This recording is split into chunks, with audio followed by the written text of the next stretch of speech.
mwena wa Ruiru kaunti-inĩ ya Kiambu, njera-inĩ ya arũme ya Ruiru.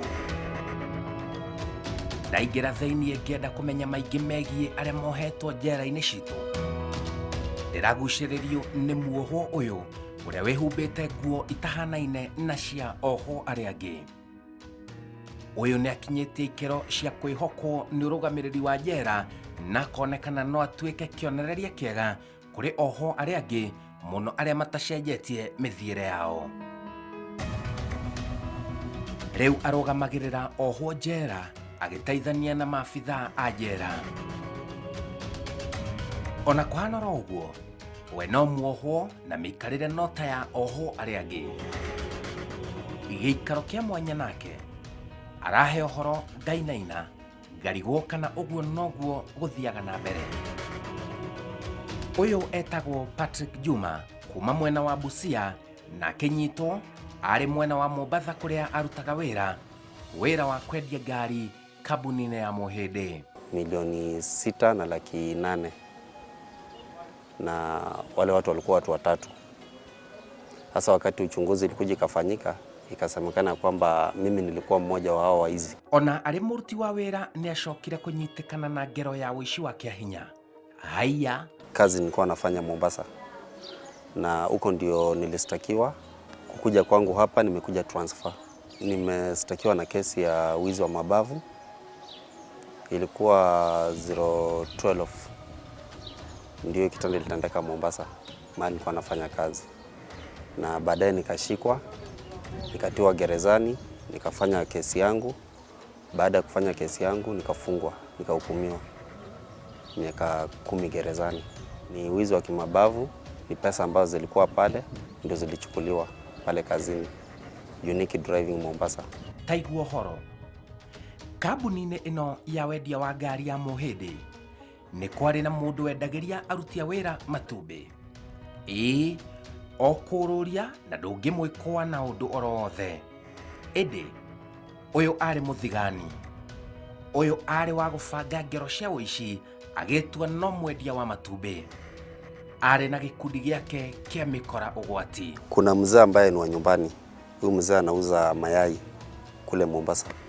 Na alipokuwa akiuza mayai, yeye kazi yake alikuwa anatafutia vijana kazi ya wizi. Sasa sijui hapo yeye anatafuta kazi, alafu anapatia waizi. Alafu waizi nao wanakuja, wanaiba, alafu wakishamgawia yake, pia wewe unapewa kitu yako, ile vile mmelewana. Na ile kiwango ambacho watapata ile pesa iko pale. Ndio kila mtu anapewa haki yake. Lakini kazi yake ni kutembea kwa maofisi nini, akitafuta vile anaweza juana na mtu mmoja wa pale, ndio wachore vile wanaweza kuja kuiba pale mahali. Hihi mwacokire mũgĩbanga jama ya ũici atĩa? Kwa hiyo yetu wakati huyu mzee alikuja akanielezea na huko nyumbani. Alipokuja akanielezea, kanielezea vile aliniambia kwamba tuko Mombasa, tumekuja kutafuta kazi na tumekuja kutafuta pesa. Na anaona pale kwangu pesa ziko, kwa sababu alikuwa anaona vile magari zilikuwa zinatoka. Sasa kwa sababu ni mtu alikuwa anakujanga, unajua pale ilikuwa ni mahali pa mtu yote anaweza ingia.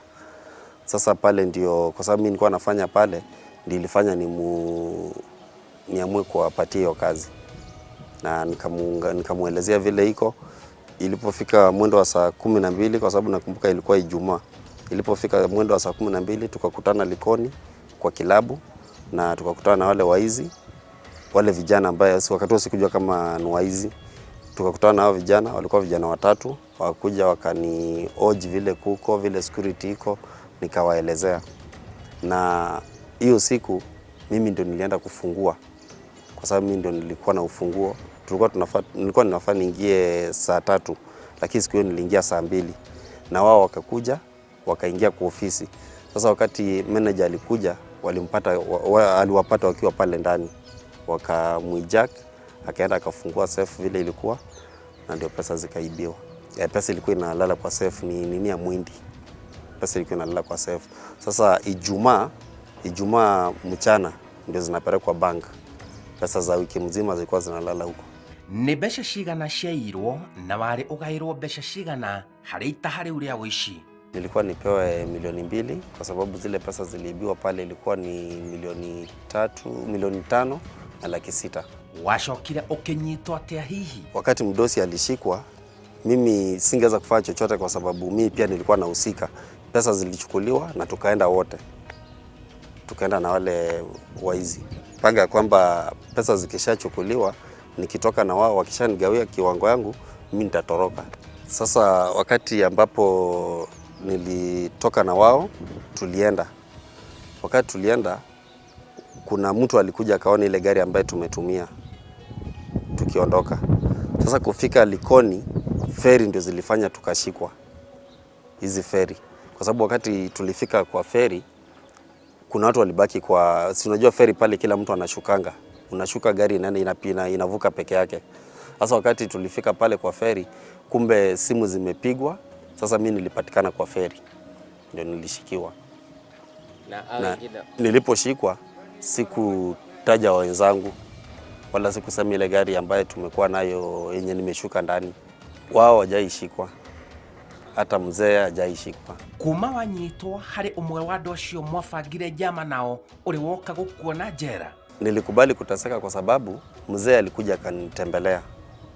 Nilipofikishwa kotini, nilimpigia simu kwa sababu nilikuwa na namba yake. Akakuja hata akanichukulia lawyer. Kwa hivyo alikuwa ameniahidi ya kwamba pesa zangu ziko. Lakini wakati nilikuja kukaa nikiwa rumande, nikajaribu kumuitisha usaidizi, nikapata kwamba hata mwenyewe simu haipatikani na ameenda off na akatoroka. Sasa mpaka sasa sijaipata mawasiliano yote naye. Kitu ambacho nilifanya, nilitumia ujinga kwa sababu niliharibu maisha yangu. Rugano ruru ni rurahithuriria ati ngero nyingi cia uici nicibangagwo ni aruti wira na uguo andikani ni mabatie gukorwo na umenyereri munene. Aswa wale watu ambao wameajiri watu kazi, naweza waambia wachunguze watu ambao wanaajiri, kitu ya kwanza.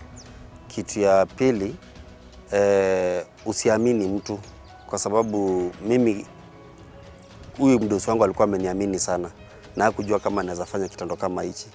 Lakini kitu yenye naweza waambia wasiamini mtu yote unapoajiri mtu kazi na ujaribu kuangalia tabia zake. Ndio kitendo kama hii mtu mwingine asije akapata shida kama hiyo. Wanaenda mahali wanaajiriwa kazi, unafikiria ni mtu anafanya kazi, kumbe kuna kitu anasoma mahali pale. Muturira wa jera ukoretwo uhana atia hihi? Ile lesson nimejifundisha jela ni mingi sana kwa sababu kitu ya kwanza imeniharibia maisha kama kijana. Muda yenye nimepoteza jela, hakuna kitu nimefaidika nayo nikiwa mahali hapa. Lakini nashukuru Mungu kwa sababu baada ya kuingia gerezani nimelandi ya kwamba si kuwa na mtu ambaye angenipatia mawaidha, kunielekeza kwa njia ambayo inastahili, na pia si kuwa nimeokoka. Lakini sasa hivi namshukuru Mungu, baada ya kuingia gerezani nimemjua Mungu, na pia hapa gerezani hao walimu wetu wamekuwa msaada sana kwangu kwa sababu nilitoka nje kama sijajifundisha kazi yote ya mkono. Sasa hivi mimi ni carpentry, niko na grade 1 ya upholstery, grade 1 ya carpentry, grade 1 ya building na grade 2 ya welding. Hizo vitu zote nimesomea nikiwa mahali hapa, na pia mafunzo ya Biblia nimesoma mpaka nimepata diploma ya kuhubiri injili ya Yesu. Wauma jera ni ugashoka mwena wa Mombasa? Nikitoka jela, kitu ya kwanza sitarudi Mombasa kwa sababu niliharibu heshima yangu kule, niliharibu marafiki ambaye nilikuwa na wao, na pia baada ya kujikuta nikiwa gerezani hakuna rafiki aliyesimama na mimi wakati alisikia kwamba nimefanya kitendo kama hicho. Mtu aliyesimama na mimi ni mke wangu peke yake. Kwa hivyo mimi naweza sema tu ya kwamba rafiki hakuna kitu anaweza kusaidia kabisa. Na rafiki anaweza kuwa mzuri wakati mnapata pesa, mnaenda kilabu, mnakunywa, lakini wakati wa shida hawezi pata rafiki. Kulingana vile mamangu alikuwa amening'ang'ania mpaka nikapata job, wakati niliharibu kazi hakufurahia kwa sababu mimi ndio nilikuwa namsaidia. My dad yako na bibi wawili na asaidiangi mamangu, anasaidia yule mamangu mdogo. Sasa unapata mimi ndio nilikuwa nimesimama kama mzazi wa ndugu zangu wadogo. Kwa hivyo alikasirika. Hiyo kitu huwa inakuumiza wewe? Huwa inaniumiza sana. Hata nakumbuka nilikuja nikawa na shida mahali hapa, nikapelekwa Kenyatta, nikapatikana kwamba niko na depression na nikaanzishwa madawa na pia nikapewa counseling. Nilikuwa nalipwa 27,000 na ningekuwa nje mpaka saa hii, hiyo pesa ingekuwa imenisaidia sana kwa maisha. Na saa hii kwa muda wa miaka 9 ambaye nimekaa gerezani, nimelose kila kitu. Kwa hivyo hata saa hii ninapotoka sina mbele wala nyuma. Inabidi tu nikitoka niende nyumbani nianze kupanga maisha yangu upya. Iyo ni tabarĩra ya njera-inĩ citũ. Singetamani kukaa mahali hapa kabisa. Hata leo hii ningepata tu mtu ambaye anaweza nisaidia nitoke gerezani, ningetoka mbio na niende nyumbani, niendelee na maisha yangu. Hapa si mahali. Je, umewaisikia pale wapo? Ya, nishasikia story yao. Kwa ilikuwa ni 014 kule Mombasa. Wawili walipigwa risasi area za Bombolulu. Saya wako. Ule mzee alikuwa amepewa pesa yangu anilete, kwa sababu wakati walipata kwamba nimeshikwa, wao walipatia. Ule mzee alikuwa anawaona, wakaomba pesa zangu. Huyo mzee akakuja kotini akanilipia lawyer 200,000 na akaniambia lawyer ataningangania mpaka kesi nitoke. Baadaye sikutoka na akapotea na hiyo pesa. Mpaka sasa hivi mzee sijaijua mahali yuko. Njĩtagwo Simon Kibe.